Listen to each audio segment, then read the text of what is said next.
শুধু দর্শক আসসালামু আলাইকুম, আমন্ত্রণ জানাচ্ছি চ্যানেল এস সংলাপ অনুষ্ঠানে। দীর্ঘ ৩৫ বছর পর আজ সংসদ সদস্যদের প্রত্যক্ষ ভোটে অনুষ্ঠিত হলো রাষ্ট্রপতি নির্বাচন। ২৫৫ ভোটে পেয়ে দেশের ২৩তম রাষ্ট্রপতি নির্বাচিত হয়েছেন বিএনপির প্রার্থী মির্জা ফখরুল ইসলাম আলমগীর। একমাত্র প্রতিদ্বন্দ্বী ১১ দলীয় ঐক্যের প্রার্থী অবসরপ্রাপ্ত কর্নেল অলি আহমদ পেয়েছেন ৮৮ ভোট। বিজয়ী রাষ্ট্রপতিকে অভিনন্দন জানিয়েছেন অলি আহমদ ও বিরোধী দলের সংসদ সদস্যরা। অভিনন্দন জানিয়েছেন প্রধানমন্ত্রী তারেক রহমান সহ। আগামীকাল বঙ্গভবনে নতুন রাষ্ট্রপতিকে শপথ পাঠ করাবেন ভারপ্রাপ্ত স্পিকার ব্যারিস্টার কায়সার কামাল। মির্জা ফখরুলের পেশাগত জীবন শুরু হয় শিক্ষকতা নিয়ে। এরপর সরকারি চাকরি, পৌরসভার চেয়ারম্যান, বিএনপির তৃণমূলের নেতা, সংসদ সদস্য, প্রতিমন্ত্রী এবং শেষ পর্যন্ত হলেন মহাসচিব। ত্রয়োদশ সংসদ নির্বাচনে সরকার গঠনের পর স্থানীয় সরকার মন্ত্রণালয়ের মতো গুরুত্বপূর্ণ মন্ত্রণালয় সামলান তিনি। দীর্ঘদিনের আন্দোলন সংগ্রামের দলের এই ঐক্য অটুট রাখার স্বীকৃতিও পেলেন শেষ পর্যন্ত। শেকড় থেকে শিখরে পৌঁছলেন, রাজপথ থেকে হয়ে গেলেন বঙ্গভবনের অধিপতি। দর্শক, এমন একজন প্রবীণ এবং অভিজ্ঞ রাজনীতিবিদ রাষ্ট্রপতি হয়েছেন আজকের এই রাষ্ট্রপতি নির্বাচনে। আমরা সেই বিষয়গুলো নিয়ে আলোচনা করব। কীভাবে রাজপথ থেকে বঙ্গভবনের অধিপতি হলেন, সেই বিষয়টা নিয়ে আলোচনা করবার চেষ্টা করব। আলোচনা করবার জন্য আমাদের স্টুডিওতে আজকে উপস্থিত আছেন ডক্টর রিজওয়ানা করিম স্নিগ্ধা, অধ্যাপক জাহাঙ্গীরনগর বিশ্ববিদ্যালয়। ডক্টর রিজওয়ানা করিম স্নিগ্ধা, আপনাকে অসংখ্য ধন্যবাদ সময় দেওয়ার জন্য। আছেন মুমিনুল আমিন, বিএনপি নেতা। মুমিনুল আমিন, আপনাকেও অসংখ্য ধন্যবাদ সময় দেওয়ার জন্য। দর্শক, আজকে আমরা আলোচনার বিষয় নির্ধারণ করেছি রাজপথ থেকে বঙ্গভবনে মির্জা ফখরুল, এবং আলোচনা হবে সমসাময়িক আর বেশ কয়েকটি বিষয় নিয়ে আলোচনা করবার জন্য যারা আছেন তাদের কাছ থেকে সেসব বিষয় নিয়ে আলোচনা হবে। আপনারাও সেই বিষয় জানতে পারবেন। আমি যেহেতু পুরো অনুষ্ঠানে আছি, আমরা আপনাদের সাথে জয়নুল আবেদিন আলোচনায় ঢুকতে চাই। প্রথমে একটু যেতে চাই রিজওয়ানা করিম স্নিগ্ধা আপার কাছে। স্নিগ্ধা আপা, যদি বলি দলীয় রাজনীতির শেকড় থেকে শিখরে পৌঁছেছেন মির্জা ফখরুল ইসলাম আলমগীর। মির্জা ফখরুল ইসলাম আলমগীরের এই অর্জন, যদি বলি রাজপথ থেকে বঙ্গভবনের একটা অধিপতি হয়ে গেলেন, এই মূল্যায়নটা কীভাবে করবেন আপনি? আপনাকে অনেক ধন্যবাদ। আমার সহালোচককে শুভেচ্ছা। প্রথম কথা হচ্ছে কি, বিএনপিতে কিন্তু আমি খেয়াল করে দেখলাম এটা সম্ভবত সেকেন্ড টাইম আপনার এই যে দলীয় কর্মী যে শব্দটা আপনি ব্যবহার করলেন, যে সেখান থেকে রাজপথ থেকে, এর আগে সম্ভবত বদরুদ্দোজা চৌধুরী তিনিও কিন্তু এরকম একজন নিবিষ্ট কর্মী ছিলেন এবং তারপরে তাকেও রাষ্ট্রপতি করা হয়েছিল, যদিও তিনি বেশি দিন সেখানে থাকতে পারেননি, সেটি ভিন্ন প্রসঙ্গ। কিন্তু মির্জা ফখরুল ইসলাম আলমগীরের ক্ষেত্রে উনার রাষ্ট্রপতি হওয়ার ব্যাপারটা একজন শিক্ষক হিসেবে আমার জন্য খুব আনন্দের। হ্যাঁ, এখন বলতে পারেন শিক্ষক হিসেবে তো ইয়াজউদ্দিন আহমেদও ছিল, আমি যদি মনে করি, এবং তিনিও বিএনপিরই মনোনীত রাষ্ট্রপতি। এই একটা ক্রেডিট আমি বিএনপিকে দিতে চাই। সামহাও বিএনপির মনোনীত রাষ্ট্রপতি, মানে আপনি ক্রনোলজিক্যালি দেখবেন যে তারা একটা ক্লিন ইমেজ যাদের থাকে, এটা কিন্তু তারা ক্রনোলজিক্যালি মেনটেন করেছে। মির্জা ফখরুল ইসলাম আলমগীরের ক্ষেত্রে আমি হ্যাভিং এনি ডাউট একটা কথা বলতে চাই যে ভদ্রলোক যেই জায়গা থেকে মহামান্য, উনি তো এখন তিনি যেভাবে রাজপথের সাথে, আমার এখনও মনে আছে সম্ভবত 2023 সালের, আপনার যদি মনে পড়ে পল্টনের যে সমাবেশটি হচ্ছিল, এবং হ্যাঁ এই সমাবেশটাতে যখন সাউন্ড গ্রেনেড দেয়া হলো, তখন যখন সবাই অনেক উত্তেজিত, ঠিক ওই সময় আমি উনাকে দেখলাম যে উনি সবাইকে শান্ত হতে বলছেন এবং চলে যেতে বলছেন, এবং এই জন্য কিন্তু তিনি অনেক ক্রিটিসিজমের শিকার হয়েছেন। কিন্তু বিশ্বাস করেন, ঠিক ওই দিনে আমার মনে হয়েছে তিনি একটি নেতা সুলভ, মানে থাকে না মানুষের প্রতি কেয়ার করা, যে আমি এখন তাদেরকে যদি একটা ম্যাসাকারের নির্দেশনা দিয়ে দিই তাহলে সেই সম্ভাবনাটা মানে কতখানি হবে। এই যে তাৎক্ষণিক উনি যে সিদ্ধান্তটি নিয়েছেন, এটি একজন দূরদর্শিতার পরিচয় দেয়। তো সেই জায়গাটা থেকে মির্জা ফখরুল ইসলাম আলমগীর দীর্ঘদিন আপনার, যদিও বিএনপির মধ্যেই, খোদ বিএনপির, যেহেতু বিএনপির লোকজনের সামনেই বলছি, কিন্তু বিএনপির আমি কর্মী নই, কিন্তু আমি জানি, দূর থেকে শোনা হয়, ওনাদের সাথে কথা হয়, যখন বেগম খালেদা জিয়া জেলখানায় ছিলেন এবং যখন জনাব তারেক রহমান দেশের বাইরে ছিলেন, ওই সময়ে কিন্তু এই দলটির হাল এক সত্যভাবে তিনিই ধরে রেখেছিলেন, এবং ওই সময় কিন্তু উনি যখন হালটি ধরে রেখেছিলেন এমন অনেক দলীয় বিষয় ছিল যারা তাকে খুব একটা পছন্দ করতেন না, বা তারা যেসব চেতেন যে যেইভাবে করার ব্যাপারগুলোকে চেতেন হয়তো বা সেভাবে মনোপুত হয়নি। কিন্তু সফলতার একটা অন্যতম শর্ত থাকে, সেটা হচ্ছে কনসিস্টেন্সি। আপনি ব্যর্থ হন, আপনি অনেক ভালো হন, অনেক নিচে নেমে যান, তাতে কিছু না, কিন্তু আপনি কনসিস্টেন্ট কিনা। মির্জা ফখরুল ইসলাম আলমগীরের মধ্যে সেটা ছিল। একটা মত সহিংসতা বোধ ওনার মধ্যে অসাধারণ। আমি ওনাকে কখনো কোনো বাজে শব্দের ব্যবহার করতে দেখিনি, যেটা আমার জন্য ভীষণ আনন্দের। যে কোনো নেতা উনি একটা শ্রদ্ধা ভরেই কথা বলেন। আমি কখনো ওনাকে আমি দেখেছি অনেক সিনিয়র নেতাতেই তাদের দেখবেন যে একটা তুচ্ছতাচ্ছিল্য বা একটা কথা বলে দিলেই হয়, এটা ওনার মধ্যে আমি পাইনি। তো সেই জায়গাটা থেকে ওনাকে যে জায়গাটা দেওয়া হয়েছে, এটা শুধু ওনার প্রাপ্তি আমি বলবো না, এটা কিন্তু এই যে এখন তো একটা অসুস্থ সময় যাচ্ছে, এই অসুস্থ সময়ে যেখানে মানুষের ভাষার ঠিক নাই, ব্যবহারের ঠিক নাই, পড়াশোনার ঠিক নাই, সেই অসুস্থ সময়ে যদি আমি ওই ফ্রেমটাকে ফ্রেমিং করতে চাচ্ছি যে আপনার যিনি ত্যাগ করেন, যিনি পরিশ্রম করেন, তিনি দিন শেষে কোথাও না কোথাও যেয়ে পৌঁছান। সেক্ষেত্রে আপনি কি এটা বলবেন কিনা যে তার জীবনটা যেহেতু শুরু হয়েছিল শিক্ষকতা দিয়ে, সেক্ষেত্রে শিক্ষকতার প্রভাবের কারণে তার এই আচরণগুলো বেশ সহনশীল, যদি বলি সুশীল, এই কারণে হয়েছে কিনা? এখানে তো আপনি আমাকে আবার একটু প্রশ্ন করেছেন, আমি তো কিছুটা বায়াসড হয়ে যাবই।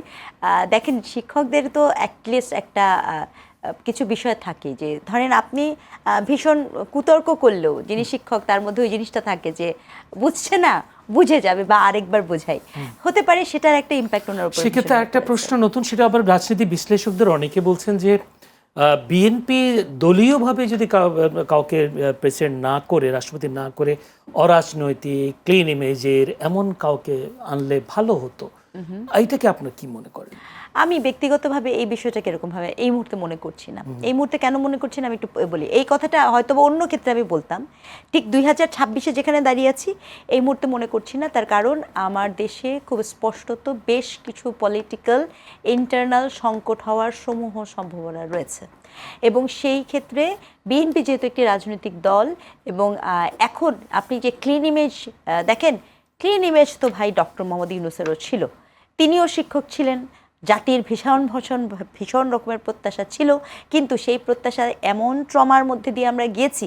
তিনি 2 বছর তো ভালো কথা, 2 মাসও রাষ্ট্র ঠিক মতো চালাতে পেরেছেন কিনা আমি ঠিক জানি না। তো সেই জায়গাটা থেকে আমি আসলেই মনে করি যে রাদার যিনি কন্ট্রোল করতে পারবেন, যার একটা আন্ডারস্ট্যান্ডিং আছে। দেখেন, ক্লিন ইমেজ থাকতে পারে, কিন্তু রাষ্ট্র চালানোর তো একটা আন্ডারস্ট্যান্ডিং থাকতে হবে। এখন আপনি বলতে রাষ্ট্রপতি তো রাষ্ট্র চালাবে না, যখন আপনি ক্রিটিক্যাল, এবং আমি আপনাকে মনে করিয়ে দিই, এখন কিন্তু তত্ত্বাবধায়ক সরকার ফেরত আসার প্রেক্ষিতে আগামী 4-4.5 বছর পরে রাষ্ট্রপতি খুব গুরুত্বপূর্ণ পদ হিসেবে আবির্ভূত হচ্ছে। সেই ক্ষেত্রে কখনো আসলে এরকম সিদ্ধান্ত নেওয়া উচিত হবে বলে আমি মনে করি না। দর্শক ধন্যবাদ। মমিনুল আমিন, বিএনপি নেতা, আপনার কি মনে হয় আসলে আজকে যারা নির্বাচন হলো, রাষ্ট্রপতি নির্বাচন, সেই নির্বাচনে 6 জন সংসদ সদস্য নির্বাচনে ভোট দিতে পারেনি বা ভোট দেননি। এর মধ্যে রুমিন ফারহানা হচ্ছেন একজন, তিনি ভোট দেননি। তিনি বলেছেন যে এই ভোটটা, এই রাষ্ট্রপতি নির্বাচনটা অর্থহীন, আগে থেকে জানা যে এটা ফলাফল কি হবে, তাহলে এটাকে ভোট কেন বলবে? তিনি বলছেন এটাকে মনোনয়ন বলা যায়, নির্বাচন বলা যায় না। আপনি কি বলবেন? প্রথমেই আমি চ্যানেল এসে সম্মানিত দর্শক এবং আমার সম্মানিত সহ-আলোচককে শুভেচ্ছা জানাচ্ছি। আপনার শোয়ের মাধ্যমে আমি বাংলাদেশের 23তম নবনির্বাচিত মহামান্য রাষ্ট্রপতি মির্জা ফখরুল ইসলাম আলমগীর স্যারকে শুভেচ্ছা এবং অভিনন্দন জানাচ্ছি। একই সাথে শুভেচ্ছা জানাচ্ছি আমাদের দলে তার স্থলাভিষিক্ত হওয়া আমাদের নতুন ভারপ্রাপ্ত মহাসচিব রুহুল কবির রিজভীকে। দুজনই আজকে নতুনভাবে 2টা জায়গায় এসেছেন। আমি একটু পূর্বের থেকে কথা শুরু করি, আপার কথা ধরেই শুরু করি। 28 অক্টোবরের ঘটনার তিনি যেটা বললেন, আমার মনে পড়ছে 28 অক্টোবরের পরে পলাতক ফ্যাসিস্ট আওয়ামী লীগের যিনি সাধারণ সম্পাদক ছিলেন ওবায়দুল কাদের, সে একটা সমাবেশে হাসিনার উপস্থিতিতে কিন্তু বলেছিল, খুব নাম ধরে তুচ্ছ তাচ্ছিল, কারণ আপা যেটা বলেছে উনি কখনোই মির্জা ফখরুল ইসলাম আলমগীরকে দেখেনি বাজে শব্দ বা বাজে ল্যাঙ্গুয়েজ ইউজ করতে। অপোজিটটা আমি একটু মনে করে দিতে চাই, না হলে আসলে বিস্তৃত হয়ে যাবে আমাদের। সে নিয়ে খুব তাচ্ছিল্য করে বলেছিল, মির্জা ফখরুল হায় রে হায়। আপনাদের মনে আছে, আপনারা যদি ভিডিও ক্লিপটা আবার দেখেন, দেখলাম শুধু দৌড়াচ্ছে। হ্যাঁ, আজকে ওবায়দুল কাদেরদের পরিণতি কোথায়? রাজনীতিতে যদি আপনার ভাষা জ্ঞান ঠিক না থাকে, আপনি প্রতিপক্ষকে তুচ্ছতাচ্ছিল্য করেন। একে তো ছিল তাদের ফ্যাসিস্ট শাসনামল, রাষ্ট্রযন্ত্রকে ব্যবহার করা। 28 অক্টোবর আমাদের উপর কি গিয়েছে, আমরা যারা রাজপথে ছিলাম, রাজপথের কর্মী ছিলাম, আমরা জানি আমাদের উপরে কী গিয়েছে। কারণ সাউন্ড গ্রেনেডটা তো আমাদের উপর দিয়ে এসেছে। পুলিশের গুলি, সাউন্ড গ্রেনেড, রাবার বুলেট আমরাই সহ্য করেছি, আমাদের নেতাকর্মীরা সহ্য করেছে। সেই সিচুয়েশনে বিএনপির মতো একটা বড় দল, যারা পাওয়ার কন্টেন্ডার এবং মেইন অপোজিশন, সেই দলের মহাসচিব রাজপথে দাঁড়িয়ে তার নেতা কর্মীদেরকে যেভাবে সেভ করেছেন তিনি, এবং যেভাবে পরিস্থিতি সামাল দেওয়ার চেষ্টা করেছেন, বাংলাদেশের রাজনীতির ইতিহাস এটা অনন্য। এবং তিনি এই বাংলাদেশের রাষ্ট্রপতি পদে অভিষিক্ত হওয়ার অন্যতম যোগ্য ব্যক্তি বলে আমরা মনে করি, এবং যোগ্যতম ব্যক্তিকে মাননীয় প্রধানমন্ত্রী দেশনায়ক তারেক রহমান যোগ্যতম ব্যক্তিকেই বসিয়েছেন। আসলে আপনি একটা কথা বলছেন যে অরাজনৈতিক ব্যক্তি যদি রাষ্ট্রপতি হতো, দেখেন রাষ্ট্রপতি এমন একটা পদ, এখানে এই পদটা আসলে অরাজনৈতিক না। অরাজনৈতিক হতে পারে সে রাজনীতির সাথে সরাসরি সম্পৃক্ত না। আমি একটি রাজনৈতিক দলের কর্মী, আমি হয়তো রাজনীতির সাথে সরাসরি সম্পৃক্ত হতে পারবো, কিন্তু যদি আমি এমন কোনো পজিশনে বসি, হ্যাঁ, যেটার আসলে পলিটিক্যাল কনোটেশন হচ্ছে, পলিটিক্যাল কানেকশন হচ্ছে, আমি নো মোর একটা অরাজনৈতিক ব্যক্তি। আমি যেই মুহূর্তে আমি পদে বলবো, হতে পারে আমার পদ পদবি না থাকতে পারে, কিন্তু রাষ্ট্রপতি পদটা কোনো ব্যক্তি যদি মানে অধিষ্ঠিত হন, আসলে তিনি অরাজনৈতিক থাকেন না। সো এখানে পিকটা খুব গুরুত্বপূর্ণ। ওই যে আপা যেটা বললেন যে দেশের ক্রান্তিকালে রাষ্ট্রপতির ভূমিকা আমরা বরাবরই দেখেছি। রাষ্ট্রের যে কোনো ক্রান্তিকালে রাষ্ট্রপতির ভূমিকা অত্যন্ত গুরুত্বপূর্ণ, এবং আগামীতেও বাংলাদেশের যে কোনো পরিস্থিতি মোকাবেলা করার জন্য এই মুহূর্তে বিএনপির হাতে যে বেস্ট চয়েসটা ছিল সেটাই নিয়েছেন দল হিসাবে বিএনপি। রাজনৈতিক বাংলাদেশের ইতিহাসে তো হয়েছে তো। না, আমি বলতে চাচ্ছি, আমি যেটা বলতে চাচ্ছি, রাষ্ট্রপতি যখন আপনার কোনো রাজনৈতিক দল কর্তৃক মনোনীত হয় এবং রাষ্ট্রপতির আসনে বসেন, আসলে রোলটা আসলে অরাজনৈতিকভাবে থাকে না। ঠিক আছে, হ্যাঁ, আপনি বলতে পারেন, আপনি সাহেবের কথা বলতে পারেন, তিনি তত্ত্বাবধায়ক সরকারের সময় একবার ছিলেন উনি, তারপরে তাকে নিয়ে আসা হয়েছে, তিনি হয়তো সরাসরি সম্পৃক্ত ছিলেন না, কিন্তু তখন দল হিসাবে আওয়ামী লীগ কীভাবে ফাংশন করেছে, তিনি কি আওয়ামী লীগের বিরুদ্ধে যে কথা বলার কোনো সুযোগ ছিল, তার সুযোগ ছিল না। সেখানে তো পলিটিক্যাল ডিসিশনের ব্যাপার অবশ্যই রয়েছে। রুবিন ফারহানাদের কথা আমি বলবো, আসলে উনি আমাদের দলের সংসদ সদস্য ছিলেন, টকশোতে কথা বলতেন। সাম্প্রতিক সময় মনোনয়নকে কেন্দ্র করে উনি দলের বিদ্রোহী হয়েছেন। উনি যদি নির্বাচিত না হতেন, উনি হয়তো হারিয়ে যেতেন। আমি ঠিক ওনার সম্পর্কে খুব বেশি কিছু মন্তব্য করব না।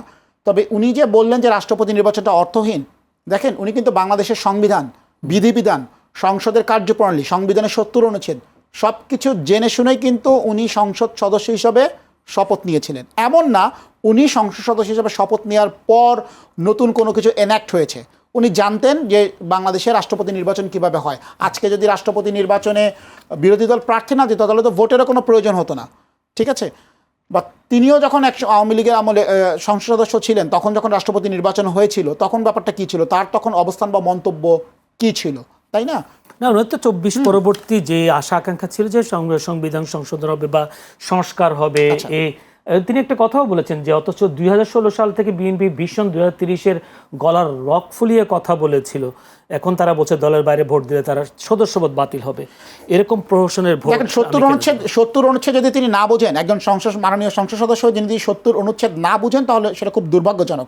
আজকেও মাননীয় স্বরাষ্ট্রমন্ত্রী সালাউদ্দিন আহমেদ কিন্তু সংসদ ভবনে একই প্রশ্নের সুস্পষ্ট উত্তর দিয়েছেন যে জুলাই জাতীয় সনদে আমরা 4টা বিষয়ে, 70 অনুচ্ছেদের 4টা বিষয় নিয়ে আমাদের কথা ছিল। 2টা বিষয়, অর্থ বিল এবং আস্থা বিল, এই 2টা মানে অর্থ বিল এবং আস্থা ভোট, এই 2টা বিষয় সব রাজনৈতিক দল ঐক্যমত হয়েছিল যে 70 অনুচ্ছেদে সংশোধন হলেও এই 2টা বিষয় দলের বাইরে কেউ ভোট দিতে পারবে না। এডিশনাল 2টা বিষয় আমাদের নোট অফ ডিসেন্ট ছিল। তার একটা হলো সংবিধান সংশোধনের ক্ষেত্রে যে বিলগুলো আনা হবে দলের বাইরে ভোট দিতে পারবে না, এটা অনেক দল একমত হয়নি, হতেই পারে তাদের অবস্থান থেকে।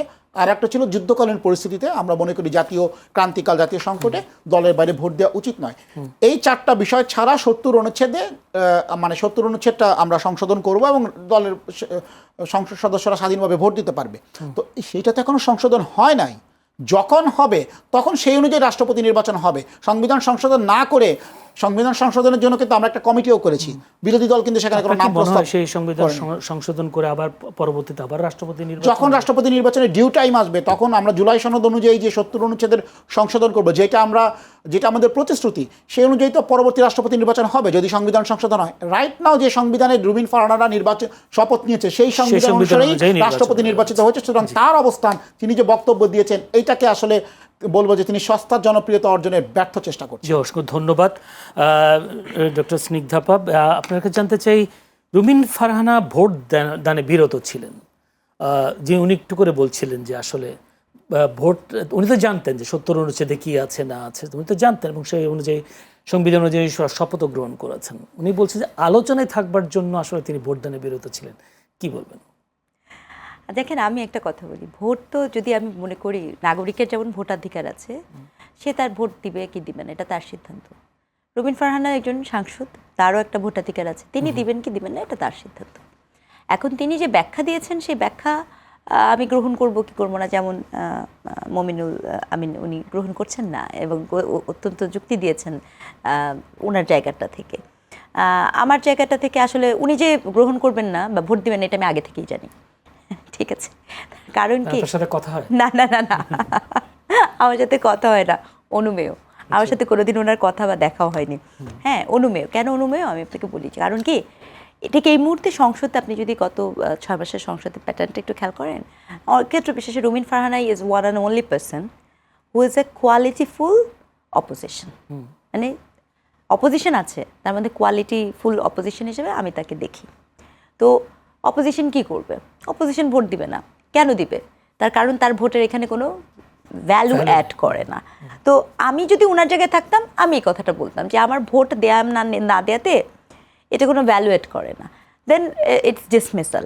কিন্তু তিনি এটাকে ৭০ অনুচ্ছেদ নিয়ে এসে বা এটা এনে যেই কথাটা উনি বলেছেন, সেক্ষেত্রে আসলে ওটা হতে পারে তিনি একই সাথে মনে করিয়ে দিতে চেয়েছেন পলিটিক্যালি যে আপনারা যে ৭০ অনুচ্ছেদ নিয়ে যেহেতু আপনার বিরোধী দলের সাথে একটা অলরেডি আছে, সেইটা উনি পলিটিক্যালি পয়েন্টেড আউট করেছেন, সেটা ওনার পলিটিক্যালি করারই কথা। অথবা হতে পারে যে তিনি ভাই যেটা বলেছেন যে হয়তোবা সে কারণে বলতে পারে। কিন্তু আমি ব্যক্তিগতভাবে মনে করি যে যেখানে ওনার ভোটের ভ্যালু অ্যাড করে না সেখানে উনি ভোট দিবেন না। উনি হয়তো এখন স্বতন্ত্র বলে সেই সিদ্ধান্তটা নিতে পেরেছে, কিন্তু যদি উনি দলের হলে তো তাহলে তো তিনি ডেফিনেটলি পারতেন না, অফকোর্স নট। তখন কি তিনি এই কথা বলতেন না? তখন তিনি কখনোই কথা বলতেন না, নির্দ্বিধায় আমি বলতে পারি, কারণ বলার কোনো সুযোগ নেই। মানে সিস্টেমটার মধ্যে এরকম, তাহলে ওই সদস্য পদ সুযোগই নাই, কারণ ৭০ অনুচ্ছেদে ওই সুযোগই তো নাই আপনার, রাইট? সো তিনি ওটার মধ্যে থাকলে তো কখনোই বলতেন না। আসলে সত্যিকার অর্থে আমরা একটা নির্বাচন দেখেছি, কিন্তু আসলে এটা তো আর ওরকম নির্বাচন না। এখানে যখন একটা দল 2/3 ভোট পেয়ে যায় তখন তার মনোনীত প্রার্থী রাষ্ট্রপতি হবেন, এটাই খুব স্বাভাবিক। কিন্তু যদি 2/3 প্রার্থীতা না পেত তখন নয় আমরা একটুখানি ওকে ইলেকশনটা খুব জমজমাট হচ্ছে, এরকম তো ব্যাপারটা না। তাহলে আপনি আমাদের প্রধান নির্বাচন কমিশনার যে বললেন আজকে খুবই সুষ্ঠু ভোট হয়েছে, সুন্দর ভোট হয়েছে, এত সুন্দর পরিবেশ, ভোট হওয়াটা খুবই ভোট তো সুষ্ঠুই হয়েছে, ভোট সুষ্ঠু হয়েছে। দেখেন, সংসদ থেকে তো ব্যালট বাক্স চুরি করার কোনো সুযোগ নাই, এটা প্রকাশ্য ব্যালটে ভোট, এটা এমন কিন্তু গোপন ব্যালটে ভোট না। আমি একটা ছোট সংসদ, আমি একটা সংসদ একটা যদি একটা অ্যালাউ করেন আমাকে। দেখেন, রুমিন ফারহানা প্রসঙ্গে আমি আর একটা তথ্য দিতে চাই। দেখেন, যেদিন উনি শপথ নিলেন সংসদ সদস্য হিসাবে, 2টা শপথ নেওয়ার কথা কিন্তু তখন তৎকালীন অন্তর্বর্তী সরকার বলেছিল। উনি কিন্তু একটা শপথ নিয়েছিলেন, আপনাদের হয়তো মনে আছে, সংবিধান সংস্কারের যে সংস্কার পরিষদ সদস্য রুমিন ফারহানা, উনি কিন্তু ওই শপথ নেন নাই, কারণ বিএনপি সদস্যরা তখন কিন্তু একটা শপথ নিয়েছিল। আমরা বলেছিলাম 2টা শপথ আমরা নিব না। উনি কিন্তু বিএনপির অবস্থানের সাথে রেখেছিলেন, কারণ উনি আশা করেছিলেন উনি হয়তো বিএনপিতে আবার ফেরত আসবেন, ওনাকে হয়তো কোনো মন্ত্রণালয়ে প্রতিমন্ত্রী বা মন্ত্রী এরকম করা হবে বা অন্য কোনো দেওয়া হবে, এই আশায় কিন্তু উনি দ্বিতীয়টা শপথ নেন নাই। তখন কিন্তু উনি এসব কথা বলেন নাই। আজকে হঠাৎ করে যখন তিনি সংসদ বর্জন করলেন, এটা আমি আবারই বলবো, আমি আসলে অন্য কোনো মন্তব্য করতে চাই না, বর্ণবাদী কোনো মন্তব্য তার সম্পর্কে করতে চাই না, কিন্তু খুব সুস্পষ্টভাবেই বলবো, নাসিরউদ্দিন পাটোয়ারিকে দেখে আমাদের মনে অনেকের ভিতরে লাড্ডু ফুটছে যে একটা উল্টাপাল্টা কিছু করলে হয়তো আলোচনায় থাকা যাবে, আমার ভ্যালু হয়তো আরও বাড়বে, আমি হয়তো আরও বেশি আলোচনায় থাকবো, জনগণ আমাকে গ্রহণ করবে, সেই রাজনীতির দিন শেষ। আমি এতটুকু নাসিরউদ্দিন পাটোয়ারি উনি হয়তো তাকে অনুসরণ করছে, নাসিরউদ্দিন পাটোয়ারির কথা অনেকেই করছে, শুধু রুমিন ফারহানা না, আমাদের দেখা অনেকেই যারা বিরোধী দলের ভূমিকা অবতীর্ণ হচ্ছেন তারা পাটোয়ারি মডেলকে অনুসরণ করছে। রাজনীতিতে একটা মডেল তৈরি হয়েছে, পাটোয়ারি মডেল, যে আমি কিছু একটা উল্টাপাল্টা বললেই আমি হয়তো আলোচনায় থাকবো এবং আমার পিছনে অনেক ক্যামেরা, লাইট, অ্যাকশন এগুলো থাকবে, আমি হয়তো একটা ভালো একটা মানে আগে এটা কি বলবো, রাজনৈতিক টিকটকার। হ্যাঁ, এটাকে রাজনৈতিক টিকটকার বলা ছাড়া আমার কিছু বলার নেই। জি, সেই ক্ষেত্রে তাহলে আওয়ামী লীগের সময় যখন বিএনপির অনেকটা যদি বলি খুবই কষ্টের জীবন ছিল, সেই সেই দিনগুলোতে যে উনি প্রতিবাদ করেছেন, সংসদে করেছেন, টকশোতে করেছেন, তার সেই অবদানগুলোকে আপনারা এখন অস্বীকার করেন? দেখেন, আমি তার অবদানের কথা নিয়ে তো এখানে কথা হচ্ছে না। তিনি যখন টকশোতে কথা বলতেন তখন বিএনপির অসংখ্য অগণিত নেতাকর্মী রাজপথে রক্ত ঝরাইতো, গুম হইতো, মিথ্যা মামলায় হাজিরা দিত, পাট খেতে ঘুমাতো, কষ্টে দিন জীবনযাপন করতো, তিনি তাদেরকে রিপ্রেজেন্ট করতেন। আজকে তিনি কাদেরকে রিপ্রেজেন্ট করছেন, কার হয়ে কথা বলছেন, কোন স্বার্থকে তিনি অ্যাড্রেস করছেন, হ্যাঁ এটা আপনাকে দেখতে হবে, বুঝতে হবে। অসংখ্য ধন্যবাদ। আমি যদি ছোট্ট করে আপু এক মিনিট যদি বলতে পারেন, যেটা বলছিলাম যে খুবই সুন্দর শান্তিপূর্ণ পরিবেশে নির্বাচন হয়েছে, প্রধান নির্বাচন কমিশনের এই বক্তব্যটাকে ছোট্ট করে কীভাবে মূল্যায়ন করবেন, তারপর আমি বিরতিতে যাব। ছোট করে শুধু এতটুকুই বলবো, অনেক সময় হয় না যে আমাদের কিছু কথা সবসময় বলতে হয়, বলতে বলতে অভ্যস্ততা তৈরি হয়ে যায়, হয়তো বা সেই জায়গা থেকেই বলেছেন, কারণ নির্বাচন কমিশন মাত্রই বলতে হয় খুবই শান্তিপূর্ণ সুষ্ঠু ইলেকশন হয়েছে। এই কারণ এই প্রতিটা কথা কেবলই বাগাড়ম্বরতা ছিল, অপ্রয়োজনীয় ছিল, উনি এভাবে না বললেও পারতেন, বাট এটা বলেছেন তাতেও খুব একটা কিছু ক্ষতিটতি হয়নি, কারণ এটা খুবই এটা সাধারণ হবে, স্বাভাবিক হবে, সুষ্ঠু হবে, এটা জানাই যায়, ঠিক আছে। তো এটা উনি বলাটা আমার কাছে মনে হচ্ছে, ওই যে সবসময় বলি তো এটাও বলেছি। জি, মুমিনুল আমিন আপনার কাছে যেতে চাই। মুমিন ভাই, আজকে নাহিদ ইসলাম অর্থাৎ এনসিপির আহ্বায়ক এবং সেই সাথে বিরোধী দলীয় চিফ হুইপ, তিনি বলেছেন স্বাধীনভাবে ভোট দিতে পারলে রাষ্ট্রপতির পদটি আরও সম্মানিত হতো। তিনি অবশ্য 70 অনুচ্ছেদের কথা বলেছেন। তিনি বলেছেন সংস্কার কথা থাকলেও তা করা হয়নি, দ্রুত সময়ের মধ্যে জুলাই সনদ বাস্তবায়ন করতে হবে তিনি দাবি করেছেন। খুব তাড়াহুড়ো করে নির্বাচন করা হয়েছে, রাষ্ট্রপতি নির্বাচন, কিন্তু সংস্কারকে তারা সংস্কার না করে জাস্ট এটা যদি সংস্কারটা করতো আরও সম্মানিত হতো রাষ্ট্রপতির এই পদটি। ধন্যবাদ। নাহিদ ইসলাম জুলাই গণ অভ্যুত্থানের অন্যতম চরিত্র। হ্যাঁ, আমরা যখনই কারো সম্পর্কে মন্তব্য করি অবশ্যই তার অবদানকে স্মরণ করে রাখার চেষ্টা করি। এরপর তারা অন্তর্বর্তীকালীন সরকারে এসেছিলেন, জুলাই গণ অভ্যুত্থানের স্পিরিটকে ধারণ করে ছাত্র প্রতিনিধি হিসাবে এসেছিলেন। তখন রাষ্ট্রপতি কে ছিল? তখন রাষ্ট্রপতি যিনি ছিলেন তার কাছে তো তারা শপথ নিয়েছিলেন। সে রাষ্ট্রপতি কেন নির্বাচিত হয়েছিল? সেইম সংবিধানের আন্ডারে সে নির্বাচিত হয়েছিল না? তার আন্ডারে তারা শপথ নিয়েছিল না? এবং ফ্যাসিস্ট মনোনীত রাষ্ট্রপতি, তাকে স্মরণীয় তো কম মানে জল ঘোলা হয়নি, হয়েছিল? তারা কি তাকে অপসারণ করেছিল? এখন আমরা যদি প্রশ্ন তুলি, আপনাদের জন্য অপসারণ করতে পারে না না না, এই কথাটা ভুল, এই কথাটা ভুল। আমরা অপসারণ না, তারা যদি অপসারণ করতে চাইতো, তারা যদি অপসারণ করতো, তারা যদি অন্যভাবে অন্য ফরম্যাটে কিছু যাইতো, বা রাষ্ট্রপতির কাছে শপথ না নিয়ে তারা যদি অন্যভাবে শপথ নিত, তখন কে তাদেরকে বাধা দিত? জুলাই 5ই আগস্টের পরে যখন সরকার গঠন হলো, রাষ্ট্রপতির সাথে আন্ডারে শপথ নিতে হবে, এরকম মানে বাংলাদেশের কোনো মানুষ কি বিরোধিতা করতো তখন? আমরা যদি বলি চুপ্পুর অধীনে শপথ না নিলে তারা অনেক সম্মানিত হতো অন্তর্বর্তী সরকার। তখন সাংবিধানিক সংকটের কথা, সাংবিধানিক সংকট অবশ্যই ছিল, তুলেছে। সাংবিধানিক সংকটের কথা আমরা সাংবিধানিক ধারাবাহিকতা রক্ষার কথা আমরা বলেছি, কিন্তু এটা হচ্ছে তার বক্তব্যের প্রেক্ষিতে বলছি। ব্যাপারটা এরকম হতে পারতো না? তো তারা তো তার ওই যেই চুপ্পুর আন্ডারে শপথ নিয়েছিল, চুপ্পু সাহেব যখন রাষ্ট্রপতি ছিলেন, তখন কিন্তু এই 70 ধারা ফলো করে আওয়ামী লীগ তো এভাবেই তাকে নির্বাচিত করেছিল, তাই না? সেম প্রক্রিয়াতেই নির্বাচিত হয়েছে। অনেকে তো বলে রাষ্ট্রপতি নির্বাচনে জনগণের প্রত্যক্ষ ভোট হতে হবে, তো এইটা তো আলোচনা শেষ নাই। জুলাই সনদ নিয়ে আমাদের আলোচনা হয়েছে দীর্ঘদিন, এবং ওই একই কথা আমি বারবার রিপিট করব না যে আমরা যখন সংবিধান মানে সংশোধন করব তখন যে রাষ্ট্রপতিটা অন্যভাবে নির্বাচিত হবে। বর্তমান সংবিধানের আন্ডারে রাষ্ট্রপতি নির্বাচিত, কারণ তারা কি বর্তমান সংবিধানের অধীনে শপথ নেয় নাই? মানে আপনি আশা করেন সেই সংবিধান 70 অনুচ্ছেদ সংশোধন? দেখেন, আমাদের যেটা আমি আশা করি বলে কথা না, আমাদের এই যে জুলাই জাতীয় সনদে আমাদের দল বিএনপি স্বাক্ষর করেছে, এখানে আমিও একজন সিগনেটরি, আমি ভিন্ন দলে ছিলাম তখন, বাট আমিও একজন সিগনেটরি। আমরা কি বলেছি? স্বাক্ষরিত জুলাই সনদের প্রত্যেকটা অক্ষর আমরা বাস্তবায়ন করবো। 70 অনুচ্ছেদে আমাদের 2টা নোট অফ ডিসেন্ট আছে। আমরা নির্বাচনী এই যে প্রতিশ্রুতিতে কিন্তু আমরা বলেছি নোট অফ ডিসেন্টের ব্যাপারগুলো কি, আমরা কিন্তু কোনো গুপ্তদের মতো কোনো গুপ্ত প্রতিশ্রুতি দিইনি, গুপ্ত ছিলাম না। আমরা স্পষ্ট বলেছি যে আমরা নির্বাচনী ইশতেহারে যেটা ম্যান্ডেটে উল্লেখ করব সেই অনুযায়ী আমরা জুলাই জাতীয় সনদ বাস্তবায়ন করব, এবং 70 অনুচ্ছেদ তখন সংশোধন হবে, তখন রাষ্ট্রপতি নির্বাচন হবে। তারা একটা মানে জনগণকে আসলে একটু বিভ্রান্ত করার চেষ্টা সবসময় করে, বিরোধী দলের কাজই এইটা। আক্ষরিক অর্থে তারা কোনো বিরোধিতা করছে না। রাষ্ট্রপতি নির্বাচন হওয়ার পরে বিরোধী দলীয় নেতা কিন্তু তাকে সম্মান জানিয়েছেন, প্রধানমন্ত্রীর সাথে তিনি কোলাকুলি করেছেন, মহামান্য রাষ্ট্রপতিকে অভিনন্দন জানিয়েছেন, ফেসবুক পোস্টও দিয়েছেন, বিবৃতি দিয়েছেন, সবই কিন্তু ঠিক আছে। মাঝখান থেকে কিছু রাজনৈতিক বক্তব্য দিয়ে মাঠ গরম করার চেষ্টা। আমি মনে হয় আসবো আপনার কাছে, একটু যেতে চাই স্নিগ্ধাপার কাছে। স্নিগ্ধাপা, রাষ্ট্রপতি স্বরাষ্ট্রমন্ত্রী আজকে বলেছেন 70 অনুচ্ছেদে পরিবর্তন এনেই পরবর্তী রাষ্ট্রপতি নির্বাচন হবে, মানুষ প্রত্যাশিত গণতান্ত্রিক চর্চা দেখতে পাবে। আজকে সাংবাদিকদের তিনি কথা বলেছেন। আপনি কি আশা করেন যে যদি 70 অনুচ্ছেদ বা সংশোধন হবে কিনা, একটি প্রথম প্রশ্ন। দ্বিতীয় প্রশ্ন, যদি সংশোধন হয় তাহলে তো রাষ্ট্রপতি নির্বাচিত হয়ে গেছে, এটা তো সেই মেয়াদ শেষ হওয়ার পরেই এটি কি কার্যকর হবে? তাহলে সেই কারণে কি সংশোধন করতে চাই বিএনপি? ধরেন এখন আর্জেন্টিনা বললো আমরা বিশ্বকাপ পাবো, সামনের বিশ্বকাপ পাবো, এটা তো আর্জেন্টিনার বলারই কথা। তো ব্যাপারটা অনেকটা এরকমই। হ্যাঁ, উনি বলেছেন তাতে কোনো সমস্যা নেই, কারণ এখন ৭০ অনুচ্ছেদ থাকা না থাকাতে খুব একটা যায় আসে না। আর ৭০ অনুচ্ছেদ থাকার ব্যাপারটা যদি আপনি আমাকে বলেন, আসলে এখন পর্যন্ত আমি মনে করি না আমাদের রাষ্ট্রীয় এই যে সাংবিধানিক ৭০ অনুচ্ছেদ বলেন অথবা অন্য বিষয়গুলো, এই বিষয়গুলো নিয়ে না আমি ফর সাম রিজন ঠিক এই মুহূর্তে আমার দেশে এত এত সমস্যা আছে, এই আলাপগুলোই আমার কাছে মনে হয় অপ্রতুল।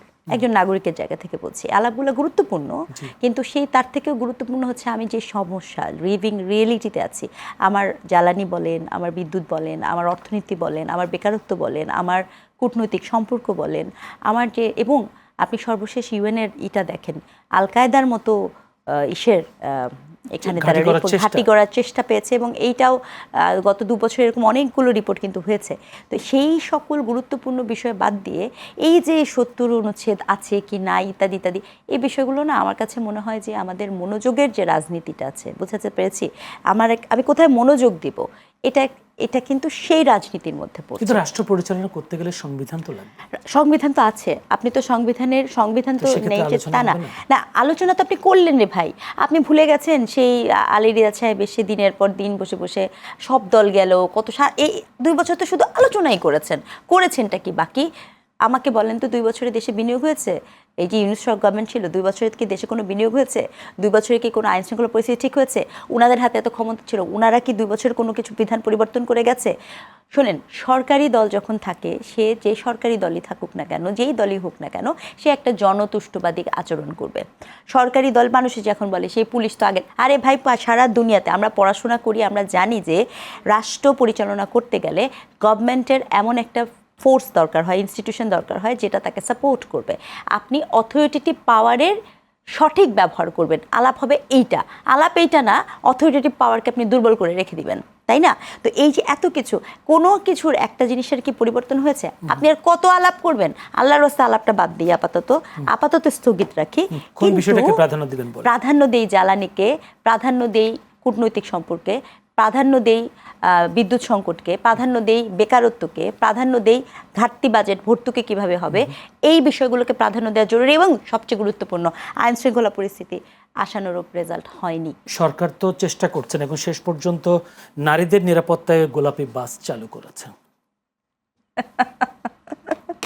শুনেন, the pink is not a pink, এটা আমার কথা না, এটা একাডেমিক্যালি ওয়ার্ল্ড ওয়াইড খুবই প্রতিষ্ঠিত। Pink is a politics. এই পিঙ্ক কোনো সিম্বলিক অর্থের পিঙ্ক না। পিঙ্ক বাস আপনি দিয়েছেন, পিঙ্ক বাসেরকে আমি সাধুবাদ জানাই প্রথমত 2টা জায়গাতে। এক, নারী বাস চালক দেখতে খুব ভালো লাগছে, মেয়েরা বাস চালাচ্ছে, মেয়েদের কর্মসংস্থান হোক, সহকারী কন্ডাক্টর বাস চালাচ্ছে, এই কর্মসংস্থান হোক, এটাকে আমি অসম্ভব সাধুবাদ জানাই। হ্যাঁ, এটা undoubtedly it's a very good effort and thank you so much for this government, এটা very very well taken. But problem কোথায় হয়েছে? প্রবলেম হয়েছে আপনি যখন একটা পিঙ্ক বাস সার্ভিস চালু করেছেন, এর আগেও কিন্তু মহিলা বাস সার্ভিসগুলো চালু এরকম ইত্যাদি আছে। এইটার প্রবলেম হয়েছে আপনি কোন ডিমান্ড থেকে এটা এনেছেন। আপনি ডিমান্ডটা এনেছেন কি? যৌন হয়রানি এড়ানোর কারণে। ইয়েস, ব্র্যাকেট ডাটা বলছে আপনার 94% ওমেন যারা পাবলিক বাসে ওঠে তারা যৌন হয়রানির শিকার হন। আমি নিজে ঢাকা থেকে জাহাঙ্গীরনগর যখন স্টুডেন্ট লাইফ থেকে যখন গেছি, ইটস ট্রু। কিন্তু যৌন হয়রানির শিকার হয় দেখে আপনি যদি আজকে আলাদা বাস সার্ভিস প্রোভাইড করে মনে করেন আপনি সমস্যার সমাধান করেছেন, আপনি ভুলের স্বর্গে বসবাস করছেন। আমি আপনাকে মনে করিয়ে দিতে চাই যে ইফটিজিং করতো ছেলেরা রাস্তায় যখন থাকতো, তখন কিন্তু আমরা সামাজিক অ্যাওয়ারনেস তৈরি করেছিলাম যে আপনি ইফটিজটাকে না করবেন। এখন আপনি পিঙ্ক বাস তৈরি করে কি করেছেন? পিঙ্ক বাস তৈরি করে আপনি ওই যে একটা পক্ষের এজেন্ডা আছে, আপনি দেখেন পিঙ্ক বাসটি করার সাথে সাথে কতিপয় পক্ষ, কতিপয় বক্তব্য, আপনাদের ফোরামের লোকজনের বক্তব্য এসছে, এখন নারীদের পৃথক শিক্ষা প্রতিষ্ঠান চাই, এখন নারীদের পৃথক। কালকে কি করবেন? পৃথক পিঙ্ক রোড তৈরি করবেন। পরশুদিন কি করবেন? পিঙ্ক মার্কেট তৈরি করবেন। তরশুদিন কি করবেন? পিঙ্ক ট্রেন স্টেশন তৈরি করবেন। মানে সরকারের এই উদ্যোগটাকে আপনি কি ভালোভাবে দেখছেন না? সরকারের অন্তত নারীরা তো নিরাপদে তাদের কর্মস্থলে, শিক্ষা প্রতিষ্ঠানে যেতে পারছে না। না না না না, আপনি সরকারের এই উদ্যোগটাকে আমি ভালোভাবে দেখছি না আমি বলিনি তো, তাহলে তো আমি প্রথম কথাটা বলতাম না যে আপনি ওই উদ্যোগ। আমি বলেছি পুরো উদ্যোগটার কনসিকোয়েন্সেস দেখতে হয় না, আউটকাম দেখতে হবে না আপনাকে। আচ্ছা, আপনাকে এখন আমি একটা কথা বলি, শোনেন, পৃথিবীর ইতিহাসে আপনি আমাকে একটা রাষ্ট্রের নাম বলেন তো যে কিনা এই ধরনের নিয়েছে। পদক্ষেপ নিয়েছে? কারণ মেক্সিকোতে আছে। মেক্সিকোতে কি কি কি প্রেক্ষিতে আছে? pink bus, না না, pink, সেটা শুধু নারীর ক্ষেত্রে কি কি প্রেক্ষিতে আছে? সেটাকে কালার ছিল না, আপনি তো আলাদা করে দিয়েছেন। কালার রেভুলেশন ছিল সাথে, সেটার সাথে কানেক্টেড। আপনি যখন একটা কালারকে, আপনি বর্গকে আলাদা করে দিলেন, পিঙ্ককে একটা আলাদা, নারীকে তো আলাদা বর্গ না। তো কালকে কি আপনি পিঙ্ক টকশো করবেন নাকি? আপনি কি ওই ওই ওই ওই স্টাইলে যাবেন নাকি? আলাপটা এরকম হবে, আমি যখন নারীদের নিয়ে কোনো নিপীড়ন বা নির্যাতনের বিষয় তো নাই। আপনি যে কথাটা বলছেন না, টকশোতে নারীদের কোনো নিপীড়ন নির্যাতন নাই, আমি আপনার সাথে অবজেকশন দিচ্ছি। কেন দিচ্ছি? আপনি টকশোর নিচের কমেন্টগুলো পড়বেন, তখন আপনি দেখবেন অনলাইন সাইবার বুলিংটা কিভাবে হচ্ছে। ওটা তো একটা পার্ট অনুযায়ী হচ্ছে, তাই না? তো এই জন্য আমি বললাম যে আপনি যখন পিঙ্ক সার্ভিসে যাবেন, এটা তো কোনো সলিউশন না। সলিউশন হচ্ছে আপনার যৌন হয়রানিকে বন্ধ করার সলিউশন। আপনার অপারেটিং সিস্টেমে আপনি আপনার পাবলিক বাসের মধ্যে আপনি ভিডিও রাখেন, ফুটেজ রাখেন, আপনি তাৎক্ষণিক সেটার ব্যবস্থা করেন, আপনি সেই সমস্যার সমাধান করবেন। আজকে 70-এর দশকে আফগানিস্তানের কাবুল বিশ্ববিদ্যালয়টা কীরকম ছিল? আজকের মতো ছিল? উত্তর কিন্তু না। আফগানের কাবুল বিশ্ববিদ্যালয়ের মেয়েরা অনেক অনেক স্বাধীন ছিল। তাদেরকে এরকম স্লোলি ঘরে ঢুকাতে আজকে সেখানের মেয়েরা স্কুলে যেতে পারে না।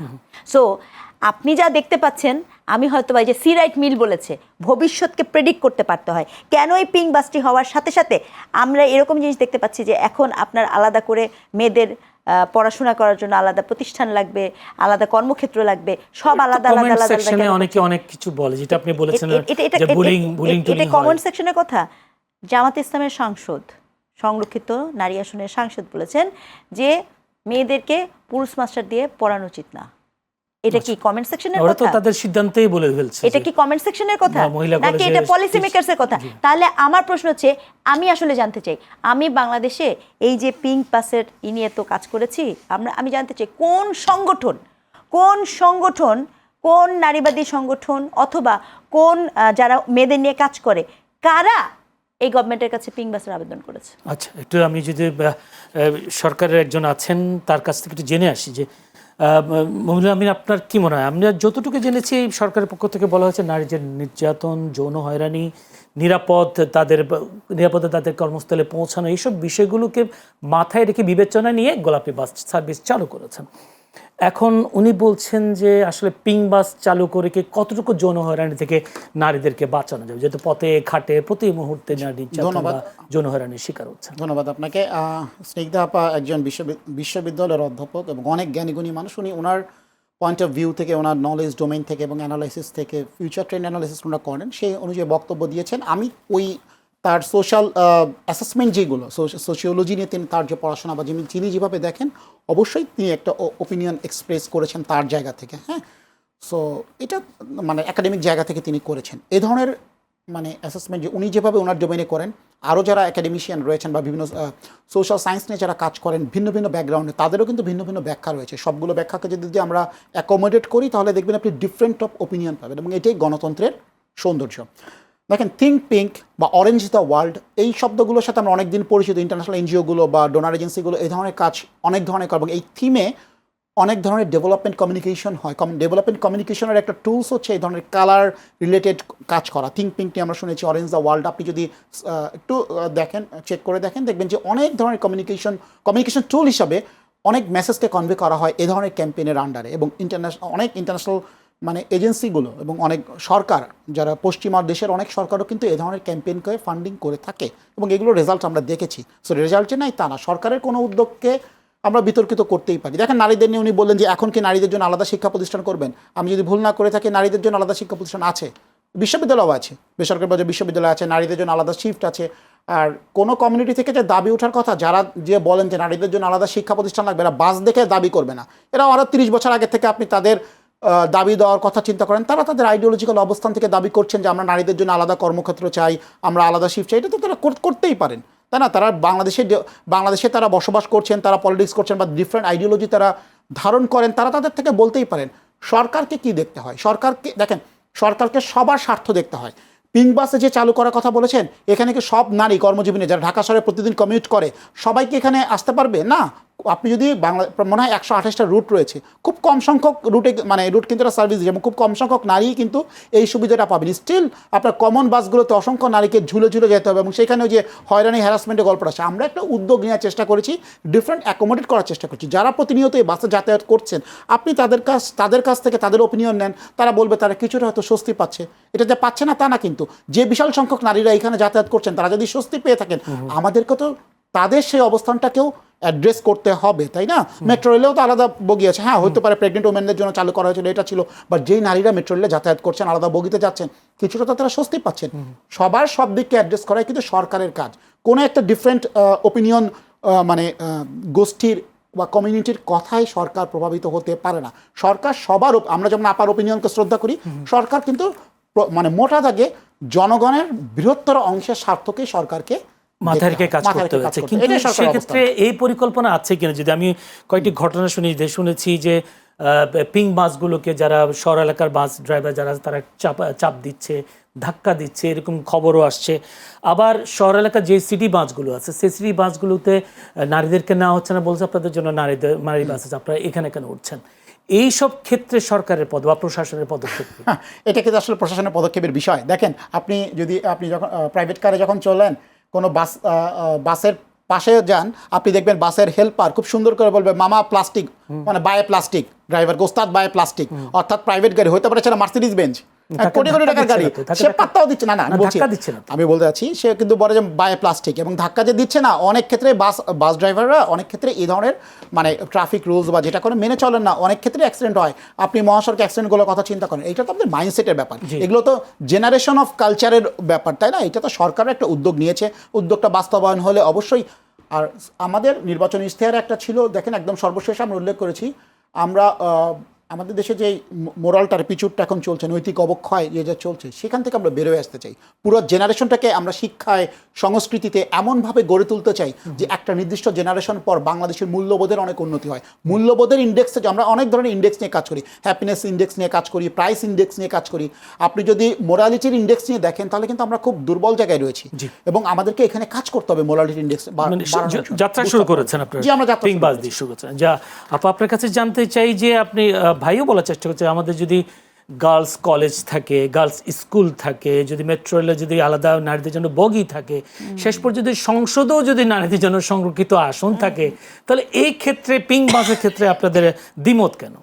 আচ্ছা, না আমি আবারও পরিষ্কার করি, যেখানে আপনি বলছেন না, আসলে হয়েছে কি, এটা ওই যে সি রাইট মিলের ছিল sociological imagination, it's a concept.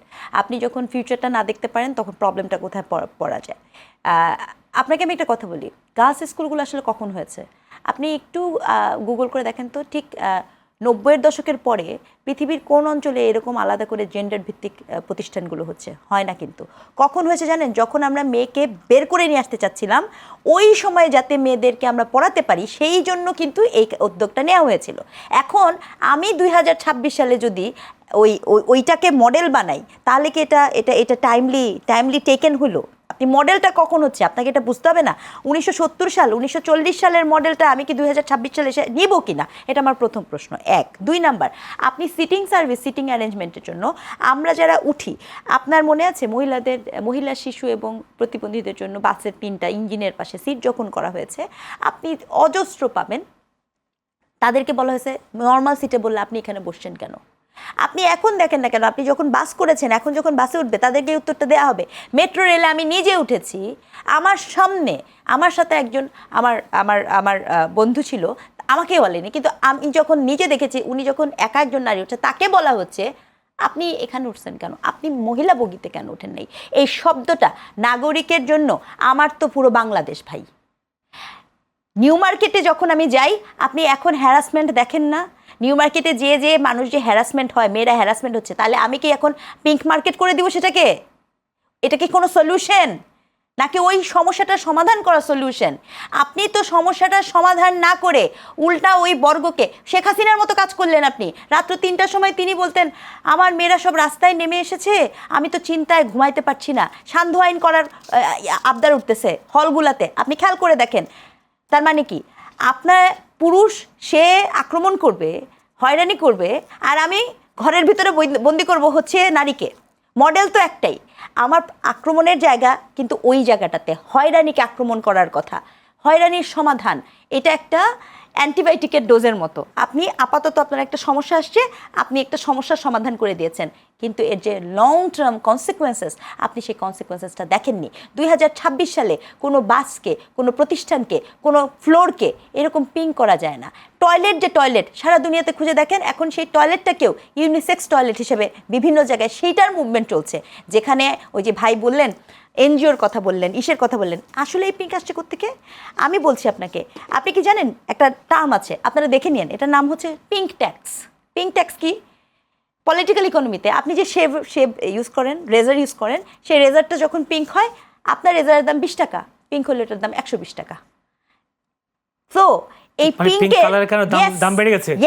এই পিঙ্কের একটা বিশাল পলিটিক্স আছে, এবং সেই পলিটিক্স আরও বলি আপনাকে, উপকূলবর্তী অঞ্চলে যেখানে স্যালাইন ওয়াটার হচ্ছে, সেখানে পিঙ্ক পানির ট্যাঙ্ক দিচ্ছে। আমাদের দেশেরই খুব প্রতিষ্ঠিত এনজিও পিঙ্ক পানির ট্যাঙ্ক দেয়, পানির ট্যাঙ্ক, ওটাও পিঙ্ক। কিন্তু ট্যাঙ্ক কাকে দেওয়া হয়? মডেল কিন্তু সেই পুরনো। ট্যাঙ্ক দেওয়া হয় নারীর নামে। আমি এটা গবেষণা করছি রাইট নাও, আমি এই জন্য বলছি, নারীর নামে ট্যাঙ্ক পান আপনি লোন আকারে। ওই ট্যাঙ্কে যে বিশুদ্ধ পানি জমা হয় না, ওই বিশুদ্ধ পানি দিয়ে ওই নারীটা গোসল করতে পারেন না। ওই পানিটা শুধুমাত্র ওই পানির ওই লোনের জন্য ব্যবহৃত হয়, কিন্তু ওই খাওয়ার জন্য, কিন্তু সেটা ভোগ করতে পারেন না। কাজেই রাজনীতি যখন এই জায়গায় আসে, তখন আমি এই জন্য প্রশ্নটা করেছি, কোন সংগঠন, আমার কথা বাদ দেন, আমি এটাই জানতে চাই কোন বিশেষজ্ঞ এই এই এই এই বয়ানটা দিয়েছেন। এটা তো আমার জানার রাইট আছে যে যৌন হয়রানির সমস্যার সমাধান হচ্ছে আলাদা নারীদের বাস করো। আমি এইটুকু জানতে পারি না? এই প্রশ্নটা আসলে আমার কাছে আমাকে খুবই করছে, কারণ আমি রিয়েলি ডাউট একজনের জায়গা থেকে, বিশেষজ্ঞদের জায়গায় আপনি সমস্যা করেছেন, সমস্যার সমাধান তো আপনাকে ডেফিনেটলি হয় বিশেষজ্ঞদের কাছ থেকে আসতে হবে, অথবা কোনো পলিসি মেকারের কাছ থেকে আসতে হবে, অথবা কোনো মডেলের কাছ থেকে আসতে। আপনি আমাকে একটা সিম্পল কথা বলেন, যদি এই পিঙ্ক বাস আসলেই এতখানি রেভলিউশনারি একটা জিনিস হতো, তাহলে তো আজকে ইন্টারন্যাশনাল CNN, BBC সব জায়গায় পিঙ্ক বাসের জয়গান হওয়ার কথা ছিল। যেমন ভাই বললেন আমাকে অরেঞ্জ কালার রেভলিউশন, অরেঞ্জেরই হয়, কোথাও কোনো জয়গান হলো না কেন বাংলাদেশের পিঙ্ক বাসের? আপনি কি হতাশ?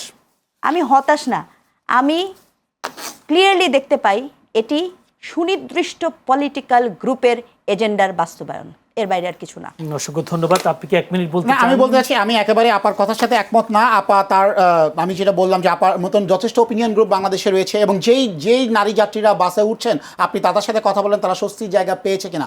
আমাদেরকে দিন শেষে আমরা জনগণের সরকার, জনগণের ভোটে নির্বাচিত সরকার, এবং জনগণের কাছে ডেলিভারি করার আমাদের কমিটমেন্ট রয়েছে।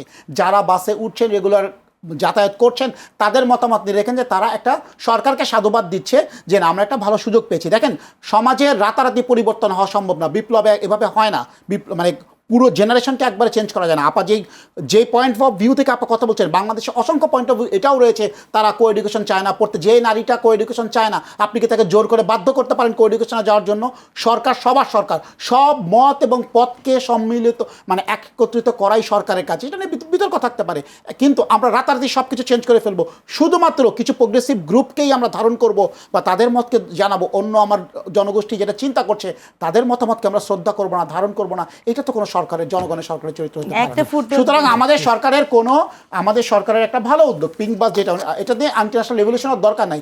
আমার সাধারণ যাত্রীরা, নারী যাত্রীরা, মায়েরা, বোনেরা, তারা কমফোর্ট ফিল করছে না, এটাই সরকারের প্রাপ্তি। এটা নিয়ে ইন্টারন্যাশনাল রেভলিউশন হলো কিনা, এটা নিয়ে আমাদের কোনো মাথা। একটা ফুটনোট আমাকে দিতে হবে এখানে।